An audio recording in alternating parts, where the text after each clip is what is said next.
Can owning a Tesla Model 3 be cheaper than owning a Toyota Camry in Singapore?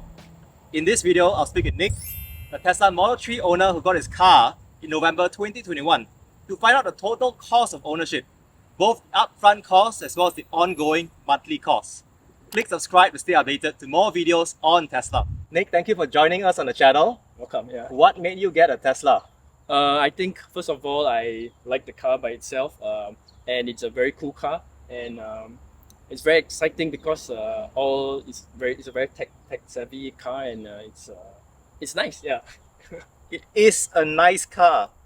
Recently on Tesla Investor Day, Elon Musk said, desirability is not a concern for Tesla, it is affordability. Here we are in Singapore, the country with the world's most expensive cars. What were your total upfront costs getting this Model 3 SR Plus? Okay, my COE was about 80,000, and adding the car is about 110,000, so it comes up to about 195,000. So that's my upfront cost. I did some basic modification. I add the grey paint that you can see, and I did some tint, which is cost about 2,000 all in all. Yeah. So the base price of Nick's car was 110,000 Singapore dollars. In Singapore, we have to pay for a certificate to own a car for up to 10 years. That COE is in category B for Tesla because the way it works is by the power rating of the car. So Nick paid 80,000 back then. Yeah. Right now, today, as we're filming, the price of a category B COE is 116,000 Singapore dollars, or roughly about 80,000 US dollars. You can buy a performance Yes. Model Y in the US already. So that's quite a lot of upfront costs. That's right. One thing that is unique about owning an EV in Singapore is that road tax and insurance is higher than an ICE car. Yep. I personally feel that if the government is trying to focus on getting us to be a sustainable country with a green plan by 2030, the taxes should be higher on ICE cars to allow us to make an easier shift to EVs. How was that a consideration when you were deciding on a car? I think the government grant of 45,000 definitely helped, because I was considering between the Mercedes or the BMs or the Toyotas. In fact, it's about 200,000, and with this grant, I calculated it offset the cost of the insurance and the road tax. So definitely that's the push that got me going for this car. Yeah. So Singapore's government has a total tax incentive of up to 45,000 Singapore dollars, and that helped tilt the decision in favor of getting a Tesla. When you were considering the BMW or the Toyota, were those ICE cars, hybrids or EVs? Tell us more. I was just mainly looking at the ICE cars that time. Definitely not about the hybrids. One worry, of course, I was worried about the charging, because that time I think there was very few chargers. In fact, I actually didn't want to go for it, but my wife said, like, you've been liking this car, there are actually chargers around and there are not many cars. In fact, those people who were getting cars were electric cars were actually all landed properties, and I don't stay in one, so that could be a factor. And in fact, I did some research. I went and looked at those available chargers at that time. In fact, I went off peak during peak hours, just trying to see when can I charge. And in fact, I saw there were not many cars, so just got me to try, and it worked out fine. Yeah, so no regrets. Yeah. This is Nick's first EV, but also your first car. That's right. What made you decide to make that shift? Recently, Channel News Asia said it usually pays off when you're driving around 100 kilometers per day. Yeah, so I stay quite far from town, so my wife works in town. I work nearby town, so I have to fetch her. My daily commute is about 60 to 70 kilometers, and on weekends we go out. So I think owning a car is important for us in that case, because weekends sometimes we want to bring our families all around. Definitely well used, and I'm happy with the decision to get a car in Singapore. Yeah. So this Tesla is well utilized. We'll talk more about that later when we talk about monthly costs. For a car like this, how much cash do you pay upfront? For me, I paid, I think it was 40% of the about 200,000, so it's about 80,000 I paid upfront cash, and I took a loan of about 60% from the banks. Yeah. In Singapore, we've got to pay around 40% upfront, which is, compared to many other countries, very high. Yes. I've got friends in the US who you can even pay like $5,000 upfront or even no upfront costs. It's pretty insane. Singapore is very expensive, yeah, but still necessary to get a car, I think, if you have a family or want to move around, definitely. With young kids, with elderly parents, long commutes, makes sense. how do you decide on financing back then and also insurance providers? Okay, I think financing, I joined this group of the Tesla owners Singapore. The people there were very helpful. There was this chat group and a group buy of insurance at the time. And I think that time the government was talking about green loans as well for cars. So in fact, I saw that the interest rate was quite good. So I decided to jump into the bandwagon of that.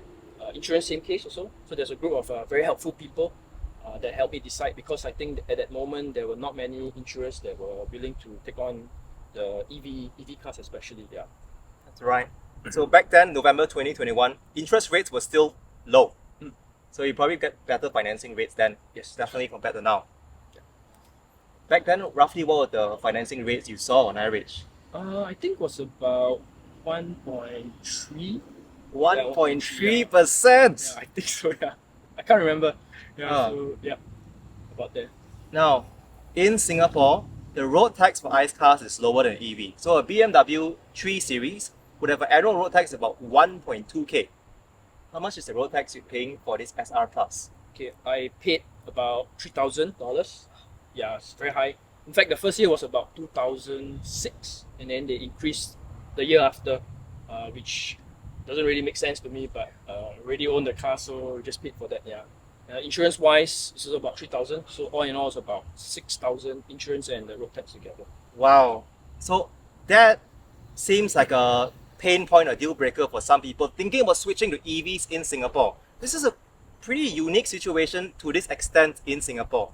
Yes, insurance for EVs are higher in countries like Malaysia and Thailand, but in Singapore, insurance and road tax are substantially higher. I think combining both insurance and road tax, let's say 6,000 here, if you were to buy a BMW 3 Series, you'd probably be paying all in half the price. That's right. Yeah, half the price. Yeah. So that's the upfront cost, about 80,000 Singapore dollars to get a Model 3 SR Plus or rear-wheel drive now. The good thing with the new rear-wheel drive is that the road tax is less. Because of the way they change the power rating, you now pay around 2.1k Sing dollars road tax per year. As more Teslas and more EVs on the road, not just Teslas but BYD, MG, eventually we'll start seeing, hopefully, insurance rates trending down for EVs. Have you seen that play out? Yes, I've seen that play out. I think, in fact, I do see a lot more EVs on the road nowadays, like the taxis, the BYDs, and a lot of people that I know recently switched to EVs as well, like the MG EVs and etc. Yeah. So definitely, I think the cost has lowered. Hopefully, it'll be lower in the future and can enjoy the car even better. Yeah. That's right. EVs are getting more mainstream. We're around 15% EV adoption this year in Singapore. We'll see how we trend towards that. So this was a look at the upfront cost. Any other upfront costs that owners should bear in mind when getting a Tesla? I think that's about it. Nothing else. Yeah. So just about 40% of it, and your insurance and road tax costs. Okay. Yeah. And if you want to do some modifications, you can go ahead. But I'm more of a simple guy, so I just like my car as it is, and the grey works for me. Yeah. So classic look. Now, for some of you who stay in landed property, you may be thinking about the Tesla wall connector. Its home charging is super convenient. Speak at Tesla Singapore, sometimes there may be good opportunities, either a subsidized rate or a better rate for Tesla wall connector. But even then, your electricity cost of home charging is a lot less. So let's talk about the monthly cost next. We're driving to Waterway Supercharger at Punggol. So you can see the mall right in front of us.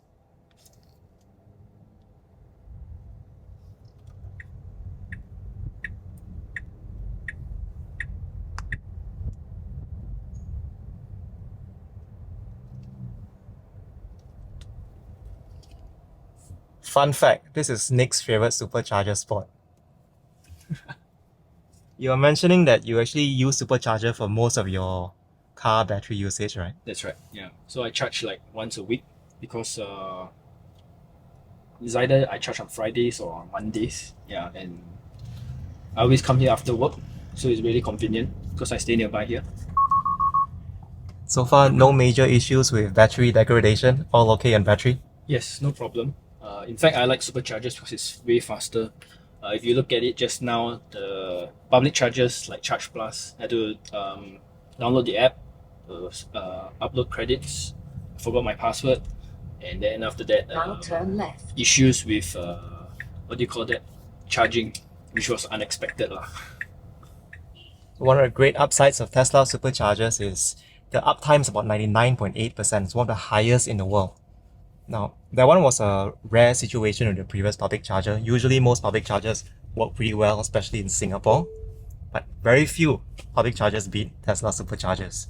And very soon, I believe, even here in Singapore, Tesla Superchargers, destination chargers may open up to non-Tesla EV, which is already happening in 18 countries worldwide for Tesla.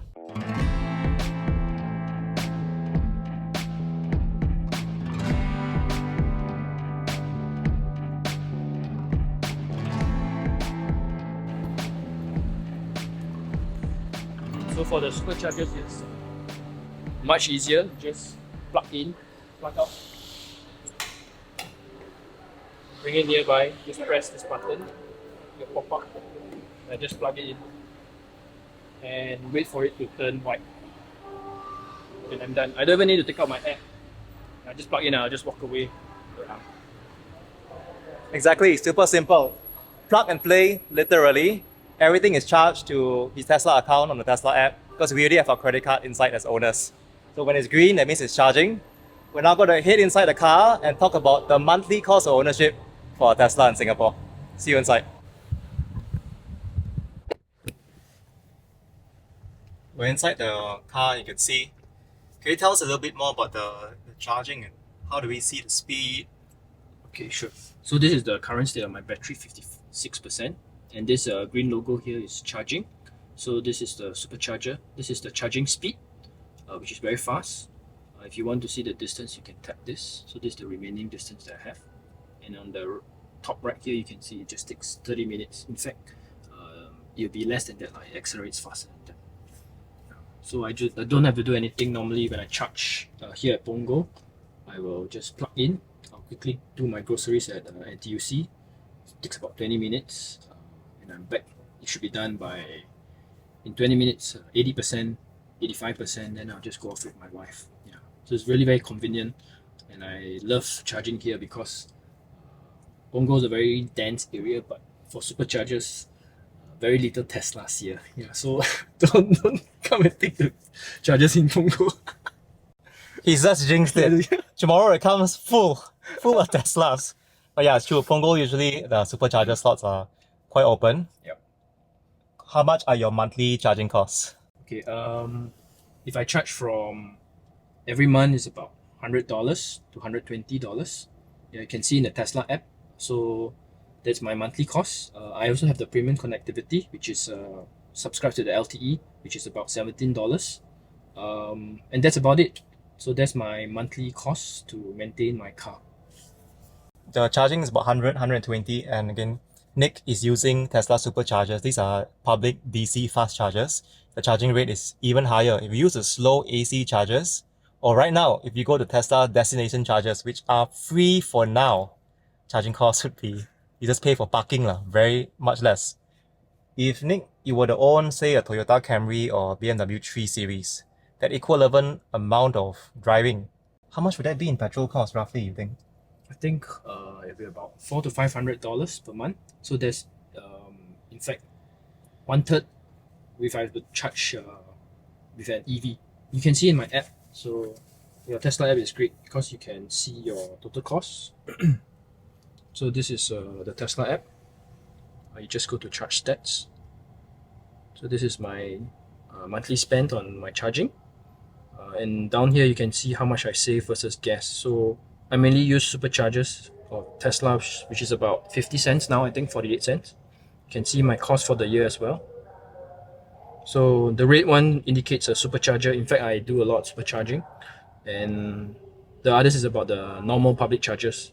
So this is my total cost for the year since I've owned my Tesla, about $1,500 for 12 months, thereabout. And I save about this much, $2,200 on gas. Yeah. That's pretty solid. So this is about a year plus owning. So you pull out over 10 years, about $20,000 worth of fuel savings. Fuel prices generally trend upwards over time. Yes, correct. I remember last year when the oil prices was very high, then everyone was saying, wow, you are very lucky you changed to the EV and everything. And I was like, oh yeah. Deep down I was like laughing a bit, but now I think the oil prices have stabilized a bit, and it definitely does save a bit. So if you have a home charger or the Destiny charger, it'll be half the cost, definitely. So for those who have a privilege to charge in a landed property, you can spend about $60, I think, a month, which is really very cheap. That's the irony. The rich get richer. The rich have lower charging costs. In fact, if you stay in landed in Singapore, you have solar panels like you've seen in our earlier videos. It's free. It's in fact you make money, you sell the energy back to SP, our utility provider. Yeah, so money makes money, yeah. In other countries, most Tesla owners actually have home charging. Most people live in landed. In Singapore, 70% of Tesla owners are like Nick. We don't have home charging. We may stay in public housing like HDB. Government is building a lot more AC slow chargers in HDBs. They'll take time to roll out, but it's getting much better. So I think charging, we are good. Other people say there's a cost of time. How do you factor in your cost of time, like sitting down here charging? Are you actually sitting down here when it takes about half an hour to charge? What do you do with the time? Actually, I normally don't sit down here, so I like to plan my time very well. Like I know a certain time of the day I will need to charge, and that's when the day I will coincide with my grocery shopping.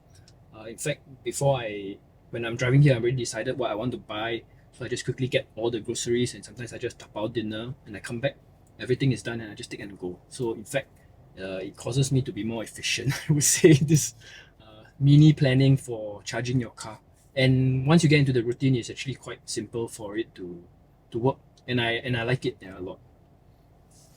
What other costs do you have that are recurring? Maintenance costs. Usually people say EVs have less moving part than ICE car. What are your actual costs after more than a year of ownership? Okay, I had a puncture, so I had to do a tire patch, which is about $20. Recently, I changed my filter, which is about $70. In fact, I was very happy with that service because I was supposed to go to the Tesla service center. They called me and said they had this mobile service, so they came to my workplace and they did it all for me with when I was at work. So it was great. The engineers were very nice. Yeah, so there's changing the filters, tire rotation. So I rotate every 10,000. I've already done 2. I think about 28,000 kilometers, so I'm just going to do another one, which is about $40 if you do the Tesla service center.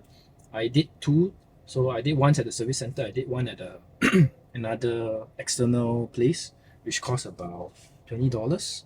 Yeah, but I think the next time I'm going to go back to the Tesla service center because when I'm there, I can talk to the people, I can get free Wi-Fi, I can get my coffee, I can charge my car. Yeah, and it's very convenient, which is very near my workplace as well. Yeah, so I think that bit of luxury is quite nice.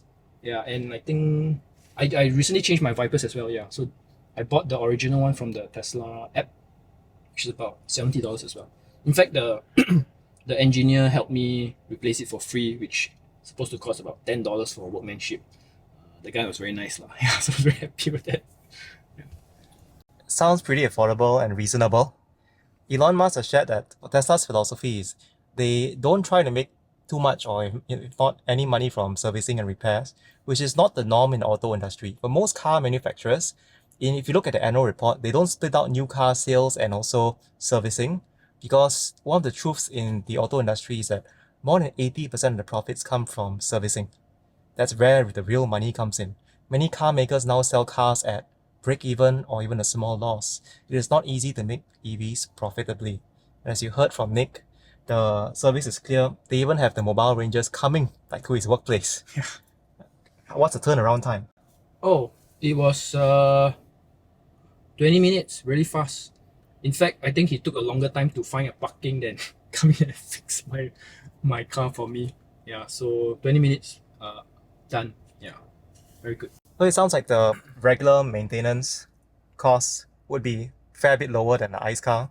We say about half the price. Yeah, I think half the price. I think ICE cars, you have to change your oil every 6 months, change your brakes. In fact, I think I'm going to change my brakes after every 2 years.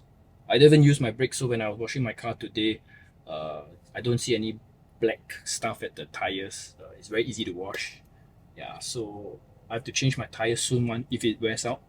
Other than that, I think there's no other cost for me.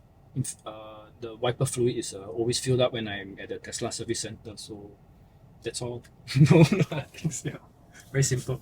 Some people heard the maintenance cost for EVs may be lower, but if an EV gets in an accident, like if you have to change the battery and all that, could the cost be a lot more? Or you could use a tow truck, could the cost be more? Any personal experience, or you've heard any other owners going through this? Okay, I had a window crack, a window chip once when I was driving the stone chip. But then that was covered by my insurance. That costed me about $500. Other than that, I've not have any vehicle breakdown as of now. Hopefully, never. Yeah, fingers crossed, definitely. Other than that, I think the towing, I think the insurance should cover it. Yeah, I'm not too sure about that part. And I don't want to know, hopefully. Best to not know. No news is good news here. Yeah, correct. We've heard so many good things about the cost of ownership for a Tesla. Any surprising downsides? Anything to watch out for? I think for me, my car, one of the issues that I faced was the sensor, where the tire pressure, in fact, you can see it here. I think it was one of the sensor had issues twice, so I went back to the service center 2 to 3 times to fix it. The first time they told me was a battery no battery or something like that, and then the other time was, I can't remember what was the thing, but there was the sensor to detect the tire pressure that gave me the most issues these 2 years. I think I went about 2 to 3 times already. Other than that, there's once there was a little bubble at my steering wheel. I went back to the service center, they just replaced it with no questions asked. Yeah. Anything else that owners should know about monthly costs of owning an EV? That's about it. Charging. If you want some extra premium connectivity, if you own a Tesla.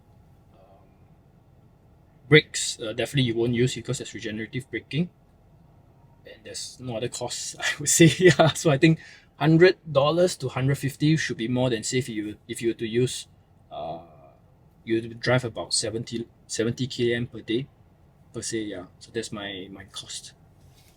Pretty solid cost savings. As we're filming this segment, it's around 13 minutes live. You can see the state of charge is gone up pretty much. So just now was 55, I think. Now it's about 81%. Yeah, it gets slower after the 80% mark because I don't know. Yes, because it's just like how batteries work, right? It's like your iPhone, right? Once it goes past 80%, it starts to slow down just to preserve the battery health. It's not that it cannot charge faster, it can, but you want to preserve the battery health. We don't want to stress the battery too much so that these batteries can last a fair bit of time. How's your battery degradation? Do you have any stats or data? Like, has it gone down by 5%? I think mine has gone down about 2 to 3%. Other than that, in fact, I charge about superchargers about 80%, so it doesn't really affect my battery at all. Yeah, so I'm not too worried about supercharging or those misconception that the car will explode. You charge near any water patches, under the rain, etc. It's totally safe, and in fact, it's very safe because people can't even take out the chargers now. It's secured, very well secured. Yeah. This is a pretty solid experience. Nick's been charging his car 80% with Tesla Superchargers, where people usually wonder, oh, I should not DC charge if I can avoid it to preserve my battery health. But 5% degradation after actually more than a year because he got it in November 2021. Usually for many EVs like Tesla, the first year the degradation is about 3 to 4%. It's the steepest in the first year. Then subsequent years it tends to be about 1 to 2% per year. We know this because in US there's so many Model 3 owners who have owned it for many years already. Model S, X owners who own it for more than a decade. The degradation even after 10 years is, battery tends to be around 88 to 92%, not too bad. Nick, overall, how would you rate the total cost of ownership for Tesla Model 3 in Singapore? 1, extremely painful, very high cost. 10, cheap. I think I'll give it about 8.89. Very precise. Yeah, upfront cost is definitely more, but I think in the long run it's cheaper. Maintenance wise is very affordable. No regrets switching to the EV. In fact, it doesn't have to be a Tesla, it can be any other EVs. You will definitely save in the long run. With the government grant this year, it's an even bigger push, so I'll just add another 0.01, whatever, to 9, yeah. So, Do you think it's comparable price to a Toyota Camry here? definitely, yes, it is. Toyota Camry. So if you're thinking of a Camry or a Tesla, I think the brand is better, nicer. Yeah, so that's my opinion, definitely. Totally not biased, right? This just happens to be a Tesla channel. Now, a Toyota Camry, the top trim costs all the way up to 218,000 Singapore dollars. If you buy a brand new Model 3 rear-wheel drive right now, it's around 234,000 Singapore dollars, which is 116,000 for the base price with taxes, and another $116,000 for the Category B COE. Again, COE is at an all-time high right now. I believe it will trend downwards by 2024. So that's a 16,000 Singapore dollars difference up front. But you heard from Nick, the ongoing charging costs, the lower maintenance costs. Even though road tax and insurance are higher, I believe there's still a net savings. So the price of owning a Tesla Model 3 would be at least similar to your Toyota Camry, if not slightly lower depending on how much you drive it. The more you drive it, the lower the costs are compared to the Toyota Camry. When Tesla first built the Model 3, they actually benchmarked the BMW 3 Series. The BMW 3 Series, the pricing is around 240,000 to 330,000 Singapore dollars upfront. So you count in the maintenance cost of an ICE car, Model 3 is far cheaper than owning a BMW 3 Series in Singapore. We hope that this has been insightful. There are many videos like this in the US and Europe. We wanted to share a Singaporean perspective. Our market is so unique. Yes, yes. So if you have any other questions for Nick and I, let us know down in the comments. If you found this video useful, please click the like button.